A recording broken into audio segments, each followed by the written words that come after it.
This episode is sponsored by JDAQA Software Testing, your scalable solution for manual, automated, security, and performance testing. Check us out at jdaqa.com. And with that, let's get on with the show.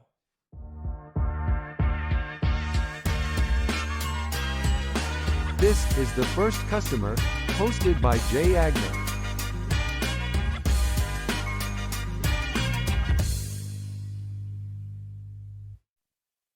Hi, everyone. Welcome to the First Customer Podcast. Today, I say special guest a lot, but today I really mean special guest. Federico Toledo, founder and director of Abstracta, co-founder and director of Abstracta. Hello, my friend. How are you? Hello, Jay. I'm really happy to be here. Thank you for having me. How are you doing? I'm great. I'm great. It's been a long time coming. I could not be more excited. I don't get the opportunity to talk to that many QA agency owners, let alone have them on the show. So I'm going to get right into it. So give me a little bit of the background. Where are you from? And did that have an impact on you being an entrepreneur down the line? That's an interesting question. I'm from Uruguay in South America. Uruguay, I think it's the way you pronounce it in English. And yeah, I grew up in the countryside, in close to a small town, close to the capital. It's a very small country, and half of the population lives in the capital. We are talking about 3 million people in the whole country. So just to have an idea of the size of the country, we typically say that we know each other. Or at least we have a friend in common, right? And yes, of course, that had an impact on everything I am, I think. I had the chance to study in the university because the university here is free for everyone. So otherwise, I couldn't have that opportunity, because I grew up in a very humble family. So being here, growing up here in Uruguay, I think had a great impact because of that. So I could study and get my degree in computer science. After I finished my degree, I applied for a scholarship that allowed me to spend a few years in Spain, where I did a PhD particularly on testing. I studied and researched about model-driven testing techniques. And I also had the chance to work with some colleagues and some friends from the university. And we decided to start working on a product for test automation for a particular low-code platform. I'm talking about 15 years ago. So we decided to start implementing a particular tool. We showed that prototype to the people in the company we were working at that time. And they didn't want to invest money or time and resources on that idea. So we decided to start our own company, working on weekends and free time, until we had a really working prototype. And we got some money from an agency here that helps entrepreneurs. So here you have another point where growing up and living in Uruguay was an important part of this entrepreneurial journey, right? Because this agency gave us some initial seed money that allow us to, quit our jobs and dedicating ourselves to that prototype, to that product. But this was the origin of Abstracta, focusing on developing a testing product. But after a few years, we pivoted to offering software testing services. The product, it was not very successful economically. We are still working on it, but it doesn't represent the majority of what we do in the company now. Today, we are a team of 150 people, more or less, and 90% of the business is around professional services, around software testing, automation, accessibility, performance, security, different things around quality. But we also research and develop different products or contribute to open source. But this is a very long answer to your original question. It's okay. But I think you're covering a bunch of questions at once. It's good. But it tells a little bit about my background and about being here in Uruguay. And another thing that I think it's more recent but important in my background, I spent 3 years in California, in Berkeley. I just came back last year from an amazing experience living there. I really had a great time. And now I'm very grateful to be again in my home country. That's beautiful. Wow, there's so much I want to talk about there. But well, first of all, I've never known a doctor of QA. So that should be your name. You should be the doctor of QA. That should be your title. You don't need to be chief quality officer. You should be doctor of QA doctor, man. Come on. We Oh, should yeah. Is that domain available? You should register it right now if it's not. That's Yeah. fantastic. I did not know that. You bring up an interesting point. I feel like so many automated testing frameworks or platforms have a really tough time. And I think it's because people don't really know what they're for, or like who like you would sell them to a QA manager, right? Or a QA engineer who really uses them and understands kind of the benefit of them. Maybe a CTO, maybe somebody in that suite. But did you guys find that like it was really hard to figure out who to sell it to consistently, and that's maybe why economically it wasn't where it needed to be? It just feels like in general automation, it's hard to land that perfect customer that understands the benefit of having an automation platform. Yeah, I see what you say, but again, it was 15 years ago. We started with this idea. I think we were too early in the development of the testing culture and quality Mm-hmm. culture in the industry, right?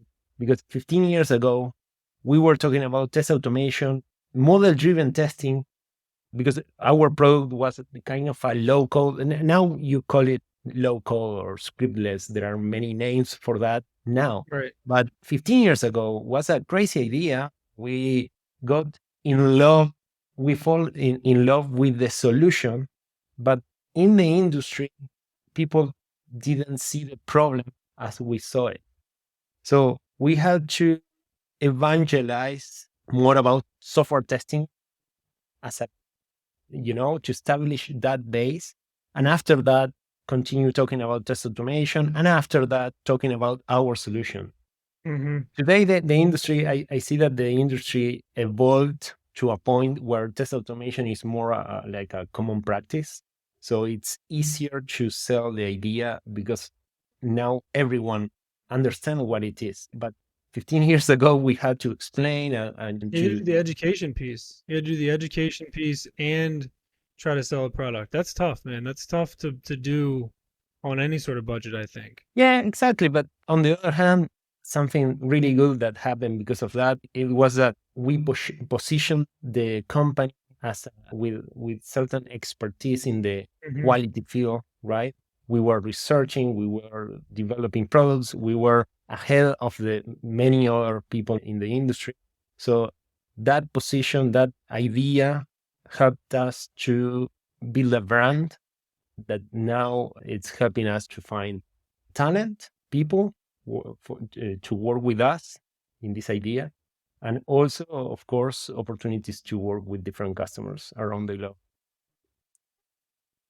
Again, so many things I want to talk about. Switching gears slightly, how have you, as an entrepreneur, as a business, co-founder, how have you said the word brand, and I think that's interesting.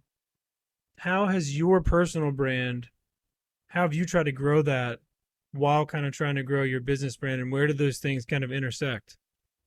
Yeah, you're talking about how did I, if I wanted to do that. It's not something that I planned to work on my brand, my personal brand.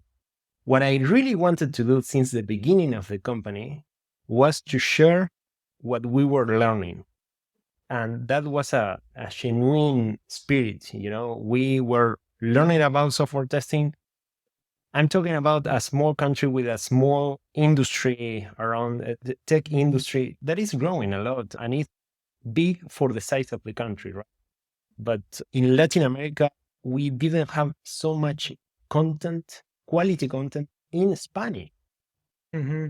So I had the privilege to understand, to have the possibility to follow the main thought leaders and contributors to the community and read the content because I could read English.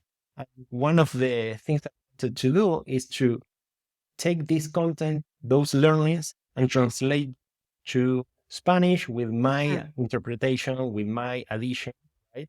Mm-hmm. That was something that nobody else was doing, but Love at that. that time. So I think part of the brand I could build around myself or my personal brand was because I was doing that a lot, like enabling knowledge to people in Latin America in Mm-hmm. Spanish and helping them to also grow in the area, right? I started with a blog because 15 years ago, that was the common thing to do. Now it's more like podcasting or sharing content in YouTube, but 15 years ago was mainly in a blog. And with the content I generated in the blog, I decided to put everything together and add some other content and generated a book that I edited myself and you can download from my site for free. Mm, it turned out that it was the first book about software testing in Spanish. Wow. So, and now something that it really is really beautiful for, many people thanking me because I from different universities in Latin America or people working in the industry telling me, hey, I could break into technology because I read your book or I read your content. I could learn about software testing. I saw a path, a career path in this space. So I decided to jump and start working on that. And this is very, very comforting, You're the Latin Uh, American QA doctor. What a wow. I mean, what a great kind of accidental, just almost purely altruistic thing it turned into, right? It's like nice that it's like you're giving back, but you're building your personal brand, you're sharing knowledge about QA, you're doing all these things. So that's like such a beautiful kind of tie together.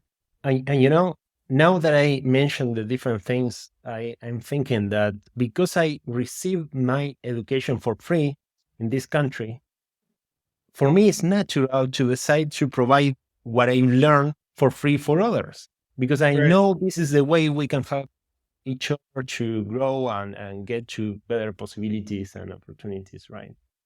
I love that. You keyed on something early on that I would love to get your opinion on. How has the relationship changed between developers and QA during your career? I have my own opinions, but I want to hear yours. What, so the question is how's How did the relationship between developers who were writing the code and the QA people who are reporting problems with that code change during the course of your career? yeah, I remember at the beginning it was like it's also associated with the waterfall, the Hmm. silos, and Yeah, something that agile methodologies was it's been trying to change, right? And generate more integration. When we offer our services, something that we typically say is that we want our testers to be as integrated with your team hmm, as you allow us to be, right? Because years ago, the typical scenario was give me your product and I will give you a list of issues, right? And right. after you fix those issues, I will do a retest or something like that. So we didn't have much collaboration or communication with them. It was through reports or things like that. And now is we are in the same virtual room, working and communicating every day. And so the change, I think, is towards that direction of intense collaboration, maybe even some overlapping because there are more developers doing or collaborating with specific quality or testing tasks that in the past it was not something very common to see. What's your view I on that? agree. 1,000%. I mean, it used to be, and I never really put it in that context of waterfall versus agile. I think that's a great note there. Yeah, it was very much a us versus them, right? They would almost developers would get angry when you would find something. They would be annoyed. And now it's a perspective shift where before they would be very defensive and very protective of the things that they built and say, no, it's not about, it's fine. It works on my machine is the old, the old cliche term, right? But I think as we evolved software development over the last decade or two, it's they're more worried about putting out bad code and having people see bad stuff that hasn't gone through QA, right? If it gets to the stakeholders and there's problems with it, that's a problem today. And before, maybe like you said, maybe they could hide behind the process of waterfall and they go, well, we did what we were supposed to do and we, it just didn't get tested properly, deployed properly, or, the requirements are wrong or whatever. Now in this, I like the phrase there, intense collaboration. I feel like it certainly has become more of a team, and we're the same way. JDAQA, we do the same thing. Like we want to be integrated. We want to be as high up in the chain as we can. We want to be involved in, requirement creation, right? Like come to us and talk to us about the things that broke last time, and we'll tell you, hey, maybe we should try to do something a little bit different. Maybe write the requirements in a way that the development team and the QA team can help qualify this thing better, right? So I think we kind of feel similar about the positive shift there. So I want to talk about your conference real quick. But first, I want to talk about, and we're going to keep this tight today, so maybe this will be our last one. How do you use conferences as lead generation tools? And is it just networking? Are you actively getting companies' names and doing sorts of, what are you doing at a conference, or your team at this point? What are you guys doing at conferences to try to land new business? Again, at the beginning, conferences was another place to share learnings, to share or to show what we were working on, or to evangelize about software testing and test automation and all of that. But if I see what happened in the past in the different conferences, it helped me a lot to build a network. I wouldn't say to generate leads. Of course, there is a component that is like a marketing or sales activity related to that. But it's also about generating a network, meeting people, establishing connections, but true human connections, right? And this is why something that I don't like that much of the virtual conferences. I think it has the possibility to participate in a conference in any part of the world, right? So we can share perspectives from different people, and this is amazing. But something that was missing a lot was like a meeting face to face, shake hand, and establishing like or the different talks that you can have with the speakers or with attendees while having a coffee. And this is the part I value the most about conferences. But of course, after you meet people, some people know what you are doing, you know what they are doing, so you can cross-reference each other for some other opportunity, apply for that person. Right. And they do the same for you. So this is probably the most beneficial part, thinking of from the sales perspective related to conferences. It also contributes to what you mentioned before about building your brand or the brand of your company, because people can see that you are working on a specific topic, right? Right. All right. Well, I'm going to give you a second to talk about your conference. Before we do that, I'll be very upset with myself if I don't ask this. Who was the first customer for Abstracta? As I told you before, we started working with a particular test automation platform. That tool is the test automation tool for GeneXus. GeneXus is a low-code solution for development, right? It was built in Uruguay, but they have clients all over the world. In 2009, I visited a friend in New York City. It was my first time in the States. And after a month around the area, I flew to Chicago for the GeneXus event. I gave my first talk in English. It was not very good. My English was much worse. Is that recorded somewhere? Is that on YouTube somewhere? I would like to find that. I hope not. But, when I gave that talk, I showed the product, and I met some people who were interested in the product, so they ended up being the first customers. It was Genexus USA was the name of the company. Mhm. And they were one of the first companies using the product there in the States. So our first client was from America, from the States. Beautiful. All And right. the funny part of that story is that I didn't tell my partners in the company until I came back to Uruguay. So I spent 1 week with that information without sharing that with them because I wanted to see their faces. Oh, I that's wanted, great. Yes, I love that. You got to hold that. Sometimes I do the same thing. Sometimes I won't tell my wife that I have a surprise for her because I just want this. I want her face. I want to see the surprise. I like that doing that better. Getting the surprise when you're there. That's beautiful. All right. Tell me, where can we find information about your conference? Where can people find information about Abstracta? And where can they reach out to you directly if they absolutely love you like I do? Where can they find those three things? Sure. Thank you for that. Another thing we share is that I also have a podcast. I focus on quality. The name of the podcast is Quality Sense Podcast. And because of the podcast name, we ended up calling our conference Quality Sense Conference. Last year, we had the first edition here in Uruguay. Our idea is to have a different edition in different countries. This year is happening in Chile, in Santiago de Chile, in the capital. It's going to be in November. There's going to be one day fully virtual and one day fully in person. The talks are going to be recorded and published in our YouTube channel. But as I mentioned before, I really value both things, the virtual conferences and the in person conferences. This is why we are having the two options.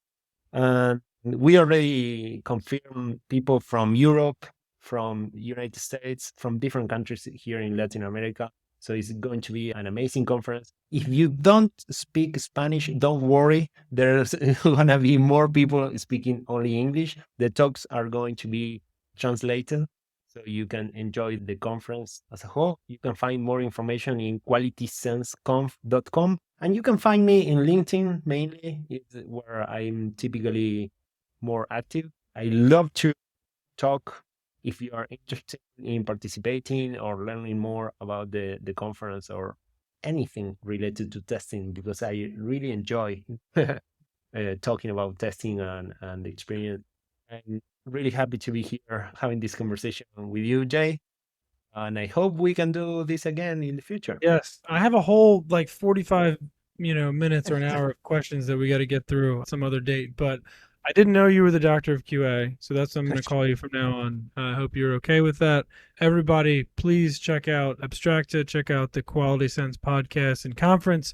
Federico is a great guy, great QA engineer, runs a great business, and I feel very fortunate to have him on today. So thank you for joining me, and we'll talk again soon. All right, buddy?